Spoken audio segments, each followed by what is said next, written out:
It's so hard to understand everything that's happening right now because we're still in the middle of it. First, there is this awareness or maybe just unconscious thought or feeling that we can only make it together. If we cannot come together to make a change, we will not make it happen. But also this being on the streets and seeing that and sharing with other people concerns and hopes and dreams made it easier to trust each other.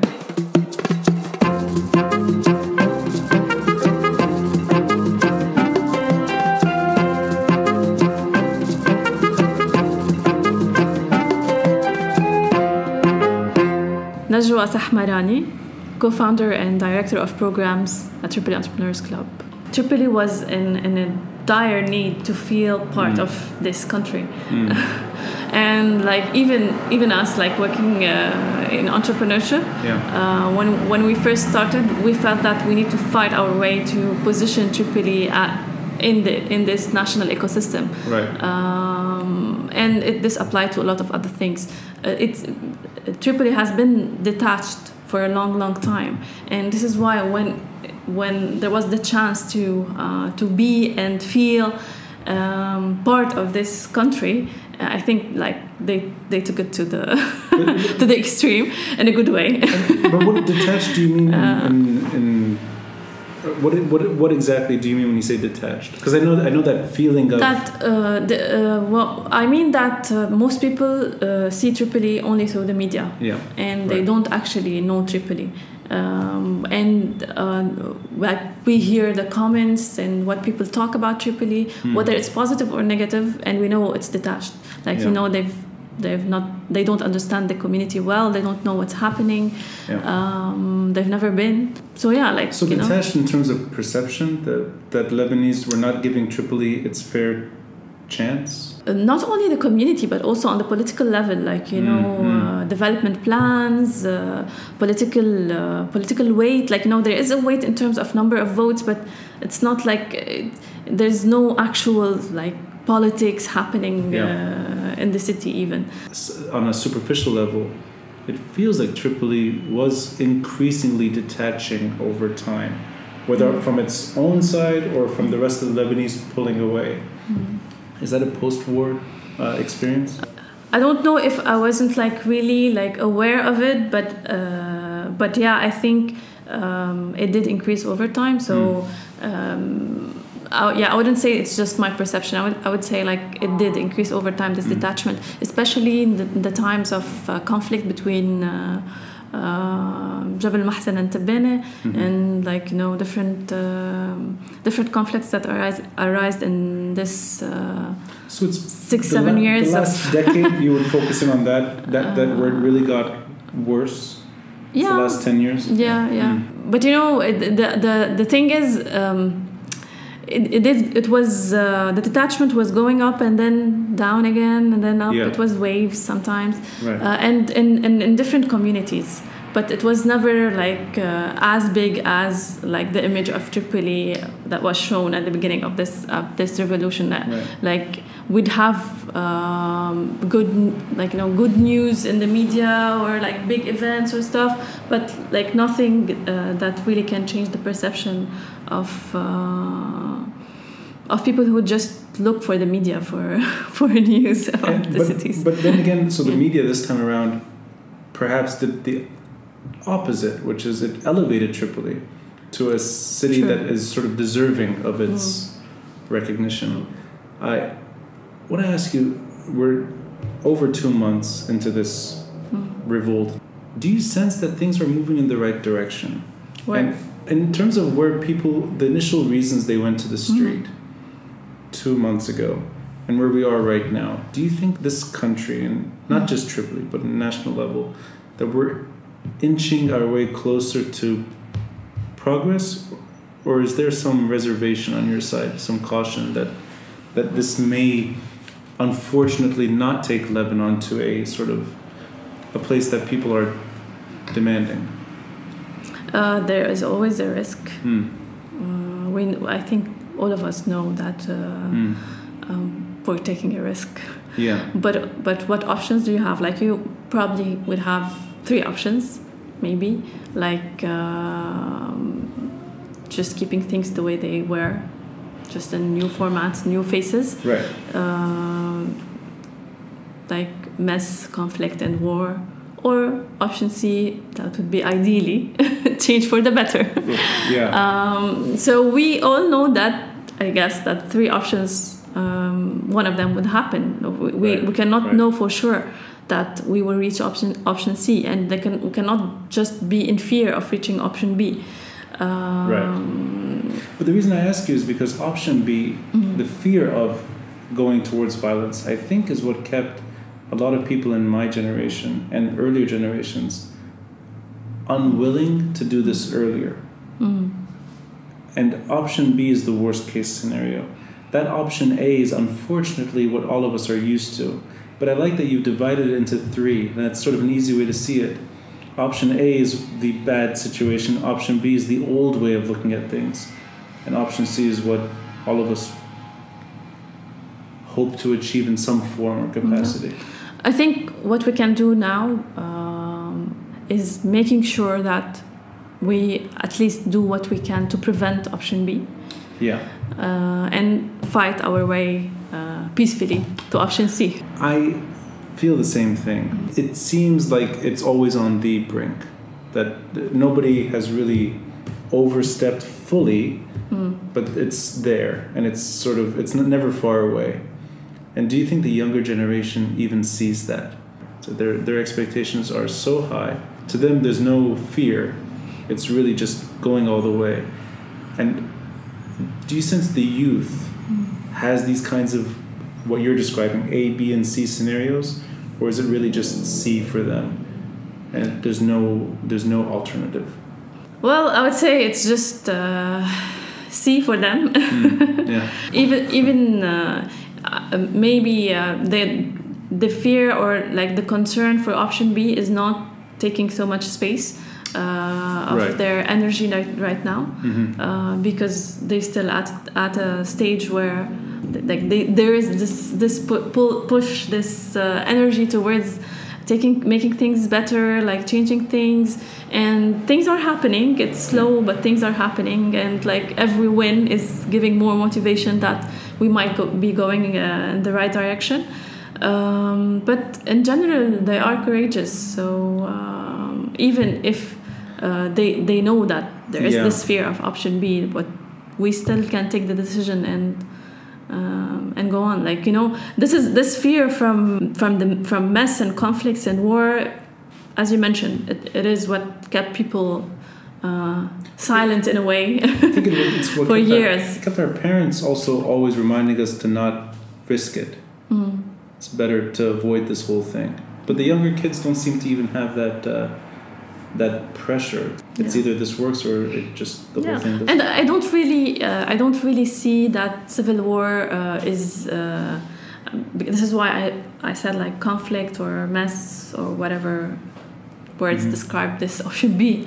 But like it's not civil war, because people obviously are not going towards civil war unless there is a political decision to push things. But it's not like an option that can just happen through the people. But it's not. You know? So it's not like literally a third chance for each one. It's option. Sure. I mean, it's not like it could go one of three ways. No, because I'm curious. I don't think I've ever heard anyone describe it that way. It's sort of an easy way to see it. It's like, this could happen. I'm sure there are more other options, but for simplification purposes. Right.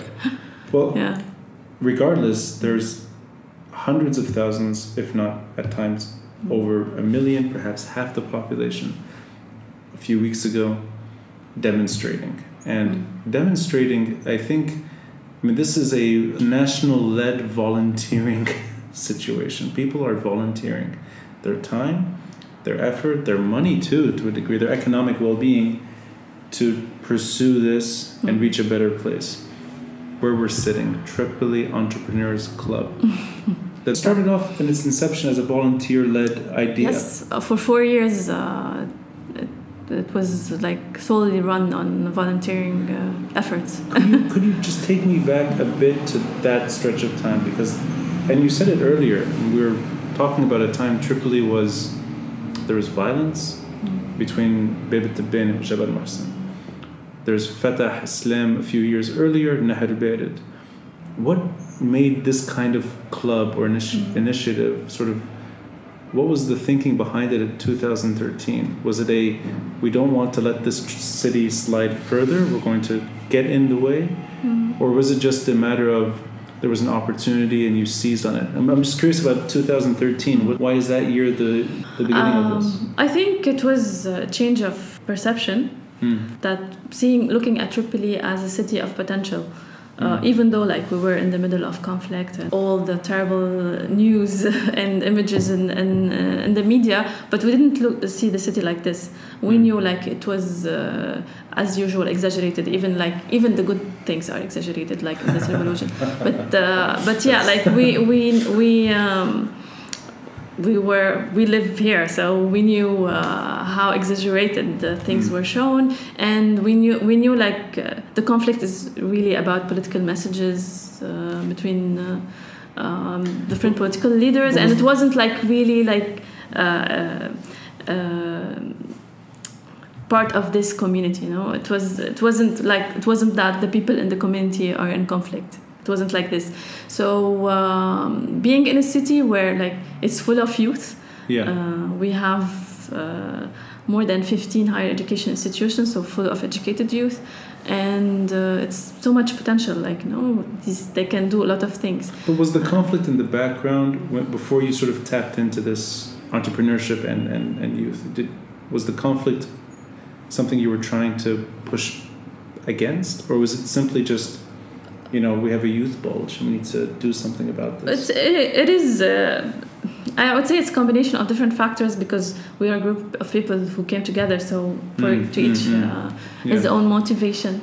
But speaking personally, I wanted people in my city to have similar opportunities to what I just had. I was just starting my entrepreneurial journey and getting introduced to the whole ecosystem, national and regional. Were you in Tripoli before that? Or yeah. Okay, so I just studied in Byblos, but it's just... otherwise here, yeah. Yeah, I just had been introduced to the whole ecosystem, competitions, participated regionally, MIT, Tech for the region, and I've seen there is so much potential, so much opportunities that people could do that maybe they're not aware of, and you wanted to bring that kind of potential. Yeah, and we had just secured fund for the startups I was part of from Beirut Fund, so we secured investment, and we were able to actually start our full operations. So I wanted other young people in the city to be aware of this at the beginning, and to see there are other people, friends and people I've known from competitions who were also in Tripoli, who were interested to start the conversation about entrepreneurship, and this is how it started. This is a stupid question, and I say this as someone who's originally from Tripoli. Why did it take so long for these ideas to emerge in Tripoli? Because you're describing something like Beirut, which is, it's not that it's that old, but this type of work has been in Beirut for some time, and it's sort of been growing steadily. Tripoli being the second largest city, having such and you said it, an educated youth. Was it the conflict? There was an attempt. For example, there was the Maurice Fadel Prize for Best Business Plan. Okay. It happened, I think, for 2 consecutive years or so. But is it a political problem that prevented this? It's not a political problem. No. It's the mentality of the probably, I wouldn't say corporate, the rich people in the city. Because Beirut is backed by corporate and backed by investment, and this is how they are able to fund, to operate, and to support. But I would say in Tripoli, most of the things that are good are grassroots initiatives that were built from scratch and by people who wanted to make things happen. But no one came and say that, I want to invest in my city. I can invest in in businesses or in startup here, right? And let's do this. And it still didn't happen yet. Exactly. No, but is that? I mean, I'm trying to get to the bottom of why Tripoli was sliding on its own.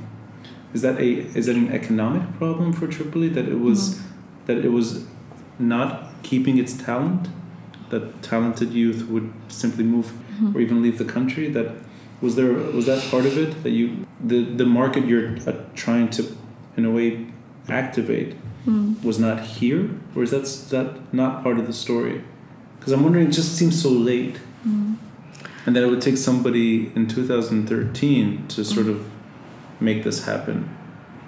Well, a lot of it is about, I would say, in terms of entrepreneurship and business and this type of activity, it's centralized. Not even in other places in Lebanon it's happening. So I'd say the second biggest activity after Beirut in terms of entrepreneurship is Tripoli now. Okay. But also because we pushed for it. All the people who were like trying to make this happen, not because institutions or the government or any like political or economic leaders decided to do that, but some would say it's kind of a political discussion, like political decision to. I cannot like just adopt this, but we hear that there is a political decision to make Tripoli lose all its function as its economic and national function, so it becomes like a city for just political messages and pressure and stuff. But I cannot adopt this. This is like it could be. I don't know. You don't know what's happening behind the doors. But what we know is that the politicians and the political leaders and economic leaders of the city, they did not do anything to change that. So whether it was planned or it happened by coincidence, it did happen. So just a step towards what's happening now, would you factor corruption into the problem?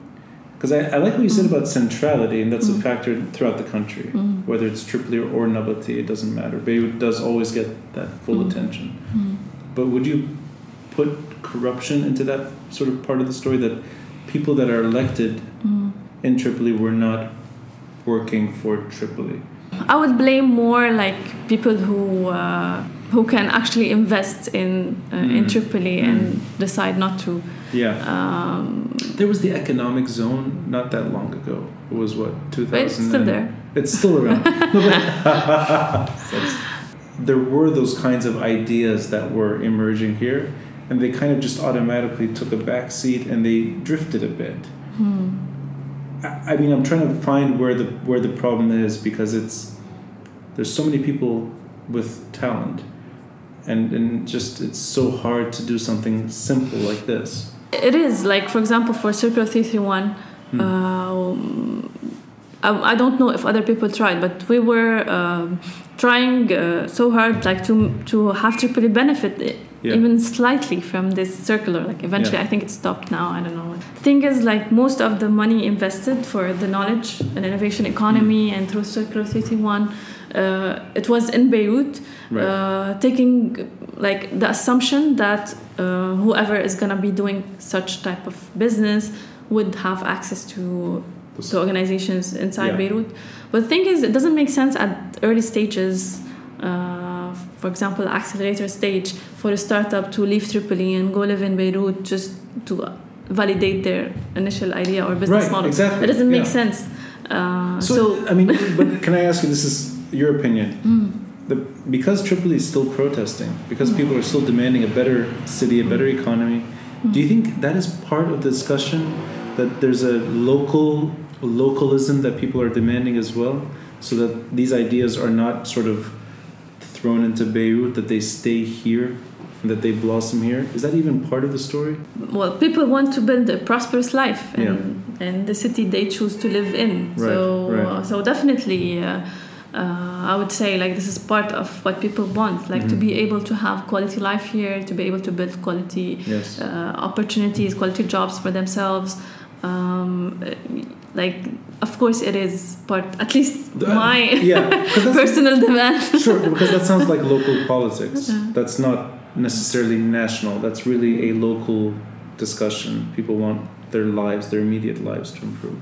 It is both. It is both a national strategy or decision, and it's a combination of local and national, because at the end of the day they intersect on so many levels. Right. But that doesn't mean localism doesn't mean that it's as opposition. I do find that there's something different happening in Tripoli, that there is, and I say this as someone who's going in and out, it just feels like the expectations are very dynamic. The grassroots component to Tripoli Entrepreneurs Club, can you just tell me briefly about those years leading up to 2017? What was the reaction what was the reaction in Tripoli to what you were trying to do? Was it well received? Was it successful? Did it reach the goals that you wanted early on? And I mean this in a very simple way. On a grassroots level, is it taking hold the way you wanted 6 years ago?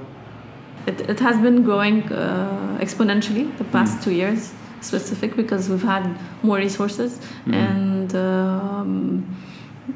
we've been myself, I've become fully dedicated for this. I had been working on other stuff, and my co-founder as well.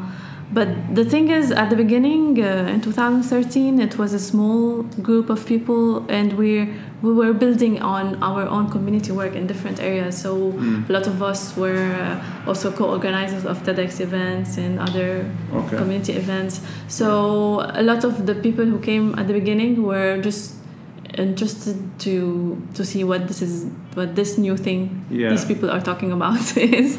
Not necessarily that they wanted to build businesses, but the more we started talking about it, the more people were excited to see that there is potential, there are alternatives. It's not like either you find a job in Beirut or you travel, or you can build a quality job. To stay in Tripoli. That was part of the... Definitely. Yeah. It's about building your dream job, dream solution or whatever it is, while staying in your city if you choose to stay. Right. So it was tough at the beginning to change the mindset, to make entrepreneurship as an option. As opposed to for the best people or the best talent to leave the city. So this would be the first, the top option for a lot of people to graduate and just leave. And how can you create a situation where somebody who's maybe tempted to leave purely for financial gain, that they would then dedicate their career to improving Tripoli? Were there ways to actually make a talented social entrepreneur, youth, 17, 18, stay in Tripoli? Was there were there strategies to actually sort of keep that necessary talent? Or is it something that's just beyond your control, that these are things that are much larger? We try, but it is, of course, beyond our control. But I would say one of the strategies from day one is solely focused or primarily focused on building this community of like-minded people, of people who want to support each other, who want to win together, to collaborate, even if they're not working on the same thing. So we'd look at another person and be hopeful that, me too, I can build something here. Right. I'm not crazy by myself trying to build something in a city where nothing is happening. So there are other crazy people as well. So, but that was part of it, to make sure people felt like they were part of something bigger? Yeah, this is one. And two, we focused on building, in a way, transformational experiences. And this is why we opted for the bootcamp models. Right. Because intensive experiences and bootcamps, they accelerate this shift in mindset. And the bootcamps would happen here? We would always do them outside Tripoli, like we did in Shuf, in Jizin, and then the idea is to detach a bit from whatever you do in your normal life. Are these mostly digital boot camps? Is it sort of digital focused, or is it? It's business focused, but we focus on startups in the ICT industry. But we also have non-ICT. The idea is that these startups have to be innovative and scalable. or at least the people are open and coachable to shift their ideas. Shifting them towards scalability. Okay. So it's really open to anyone. Yeah, in a way, yeah. If but not to traditional businesses. Like the idea is to support businesses and startups who have the potential to scale based on the innovation and the knowledge, not based on the capital. Because if it's capital, it's just capital. Like you can just get an investor and build a restaurant or a gaming lounge or I don't know whatever business you want to build. So it was a deliberately not looking at that, sort of making it into this. Because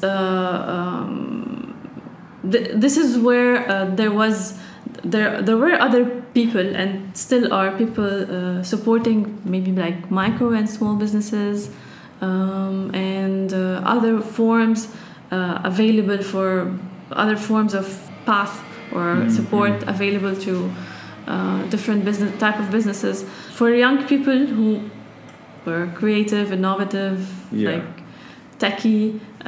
This is a path that could be so like full of potential, But let me ask you if they are interested in it. Are there any obstacles for a technology-based initiative in Tripoli? And I don't mean in Tripoli's location. I mean the infrastructure in Tripoli. Are there things that prevent people from doing these things here? And I ask it in a sense that you see this flourishing community in Beirut, and I wonder why it just doesn't evolve on its own here in the same sort of magnitude. Are there things here that sort of prevent somebody from focusing in on that? Or is that just not a consideration? I don't think so. I don't think there's anything that prevent that. We've adapted well for the challenges, but I wouldn't say it's because electricity in terms cuts of out physical, all over the country. exactly. Well, I mean, electricity cutouts are here 12 hours a day, I believe, at the moment, or is it? Every 6 hours. Every 6 hours, right? But that doesn't prevent somebody. You don't feel it anymore, the generators. But exactly. That's my point. So that's not an obstacle for somebody who wants to. It's not an obstacle. So some of it is the investment, because, early stage startups in Beirut, they have access to different grants and investments and early stage support and whatsoever. Right. Those don't exist easily in Tripoli. It's much harder. Like we've seen, because we have startups who graduate from our programs, but we also have startups who are members. So they had already started their journey and then they joined the club. So we've seen startups that have achieved like really great milestones, and they find it much harder to get investment than a startup who just want like a simple competition in Beirut. Like the access is different. So does that actually take somebody from Tripoli to Beirut on it?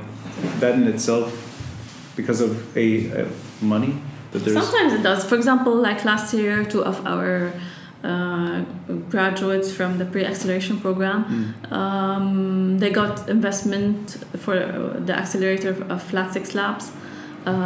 So now they are part of Flat 6 Labs. They might return, they might not. We don't know. Right. We want them, of course, to grow and get funding. But it could be we don't have an accelerator here. We're trying to push for it as TEC, but it didn't happen. What we have been working on for the past 4 years was the pre-accelerator, at least, to make startups eligible to get funding in the next round, to become investable, to get accelerator money. But we don't have actually an accelerator, so. So that's a structural problem, I guess. That is something you're still pushing for, despite all that's happening now. We're trying to have other options. So the option A for accelerators was through support of the Circular 331. A bank investing in an accelerator, and then the central bank would guarantee this investment. This was the plan. We were. When you say central bank, now I'm exactly. We don't know. We don't know how things will unfold, but that was the plan A. Plan B, and we worked in parallel on both. Is to gather angel investor network that would kind of be comparable in terms of size of investment. Yeah. Would those be local Tripolitan citizens that? Yeah, but mostly expats. I mean, Tripolitan expats who live abroad but are originally from Tripoli, not expats. People that have ties to Tripoli and they have money. I still like the grassroots sort of discussion. And I want to ask you, as somebody who's in a way dedicated her life to a degree to the city, somebody like you who's in the middle of this revolution, and I also like what you said, it's too early to reflect on whether or not things are moving in the right direction or not. Do you sense there's a change beyond the social stuff you were talking about earlier, that people respect each other more in ways that they didn't before? Is there a sort of a proper equilibrium or equality among men and women on the horizon? And because I'm asking you this particularly, not only because you're a woman, but because in my eyes, this revolution has been a woman-led revolution. Even though women have been involved in every revolution in this country, and women have been front and center for anything in Lebanon. But it just looks and it feels like women are more involved this time around. And I see it in women-led protests. I see women on TV. I see women politically involved and demanding things, just like men. But do you see that women's rights and their full potential, and this, I mean it in the whole thing, not just nationality for their children, not just divorce restrictions, talk about economic opportunity, and where Lebanese do not sort of look at women as something other than just a Lebanese citizen. Do you see that as sort of emerging from what people are demanding? Well, again, it's so hard to reflect already on this, but of course it has been remarkable, the engagement and the strength of the women in this revolution. Not that it wasn't expected, but still, like, you would still be in awe, like, at seeing the different type of engagement. So it's not like only one type of engagement, like only mothers doing that or only young women doing that. This like it was all over, on all levels, all aspects, even in blocking roads, and it's remarkable, especially in Tripoli, how much it's accepted on all levels as well. You know, you would expected or accepted. Accepted and as expected, I said accepted because I meant, like, for example, it would have been hard for me to expect that it would be a normal conversation that women would be blocking the road at 4 or 5 a.m. In Tripoli, you know, before the revolution. But once the revolution started, all these perceptions changed. But I would say before October 17, like, we'd have some small demonstrations or road blocking, but you wouldn't expect to find women there. But now you do. So, like, you know, it's really great to see women engage on all different levels. But is that? I mean, I know again, it's in some ways it is too soon. But do you sense that this is part of the mix, that women, you can't reverse these things? So if there's going to be, let's say, another protest or another demonstration or another event, that it's just difficult to see women taking a step back now, that they're going to remain in the front. I'm trying to see where this sort of leads. I would say, like, and of course it's my opinion, my observation, that it is a sign of also a trust, you know, like being on the streets with everyone who is there, especially, like, I wouldn't say like in women-led demonstration, because the other activities where it's not even segregated, like it's men and women there, and being there from the beginning of the revolution, it means that there was this trust that is at least demonstrated, you know, with trust, being on the streets. We are not afraid of of being on the streets. We're not afraid of our community. We can do, we can express. Also, women are trusting men more. Exactly, yeah. The men and community in general. Right. Because it's not only men, it's also other women judging. I think the revolution started when that woman kicked the security guard. And I think you know exactly what I'm talking about. We didn't see it ourselves. We know that image, and it's been spread all over the place. And it feels like it's old now. It's 2 months ago. But I really think that was the beginning of what empowered a lot of people to join in. And do you think that would be a fair way of looking at it, that women felt emboldened, that they could, quote unquote, kick or, punish the, whatever you want to call it, the system? That there was something that maybe rallied more people towards this moment? I would say it was one of the defining moments of this revolution. Mm-hmm. But it wasn't one specific thing that moved people to the street. I remember, like, the first day here, it was more October 18 probably, because October 17 it was just Beirut, it was very small in the late at night in Tripoli. But October 18 we didn't know what's gonna happen or who's gonna be on the street. We were even in Beirut, we didn't know how big it is. We still hadn't seen much news about it, but I think a lot of, at least my friends and people around me, we were so frustrated after the fires and after the statements during this this crisis.